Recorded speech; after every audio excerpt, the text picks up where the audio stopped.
بسم الله الرحمن الرحيم إن في خلق السماوات والأرض واختلاف الليل والنهار والفلك التي تجري في البحر بما ينفع الناس. آتا دلائل په توحید ذکر کیږي. ان فی خلق السماوات والارض، یقینا په پیدایش د ځمکې او د اسمان کې، واختلاف اللیل والنهار، او په اوړېدو راوړېدو د ورځې او د شپه کې، والفلک التي، او هغه کشتۍ تجري چې روانې په البحر په دریاب کې، بما ينفع الناس، په سبب د دې چې پیدا ورکوي خلکو ته، وما انزل الله من السماء، او هغه چې راولېږه الله تعالی من السماء د وریځو نه، من ماء اوبه د بارانو، فاحیا پس شنه کې او ژوندی کې به په دې باران سره الارض ځمکه بعد موتها پس د وچوالي د هغې نه، وبث فیها خواره کې الله تعالی فیها په دې ځمکه کې من کل دابة هر قسمه زنده سره. کله چې باران وشي نو ځمکه هم ټوله شنه شي، مختلفو ځایونو کې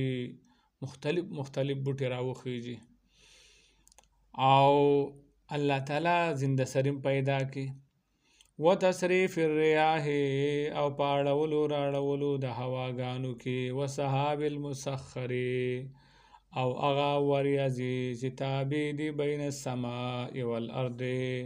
په مابین د ځمکې او د اسمان کې، لآیات دا نښې د توحید د الله دی، لقوم د پاره د قوم یعقلون چې د عقل نه کار اخلي. ومن الناس، بعضې د خلکو نه منا څوک دی، یتخذو چې نیسي من دون الله سوا د الله تعالی نه، اندادن شریکانو،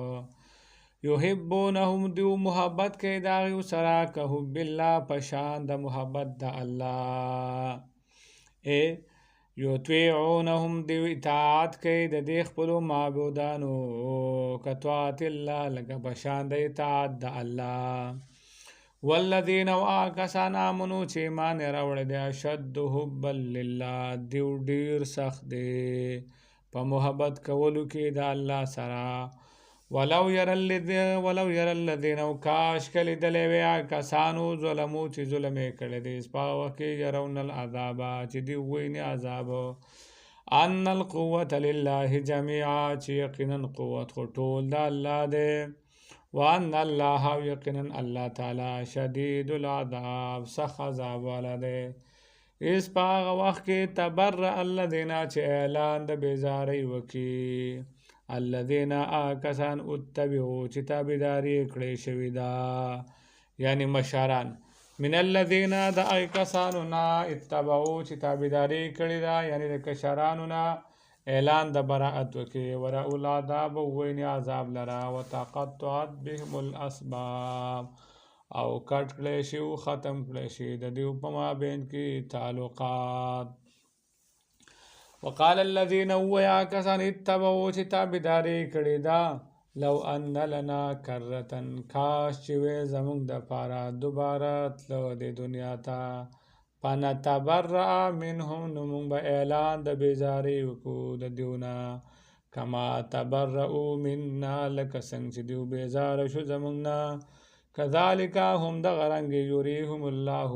اعمالهم، ښیي دوی ته الله تعالی اعمالهم عملونه د دوی، حسرات علیهم، چې افسوسونه به یې په دوی باندې، غمونه به یې او جړاګانې به یې په دوی باندې، وما هم بخارجین من النار، او نه به یې دوی وتونکي د اور نه. نو چې کله مشر د کشر نه د بیزارۍ اعلان وکړي، نو کشر به بیا ډېر خفه او ارمان به کوي چې د دنیا ته لاړې، نو چې کومه مشرانو مونږ ګمراه کړي یو، خطا کړی یو، نو چې دنیا ته لاړ شو مونږ به هم د دوی نه ډېر بیزاره شو، خو دنیا ته خو دوباره راتلل بیا نشته دی.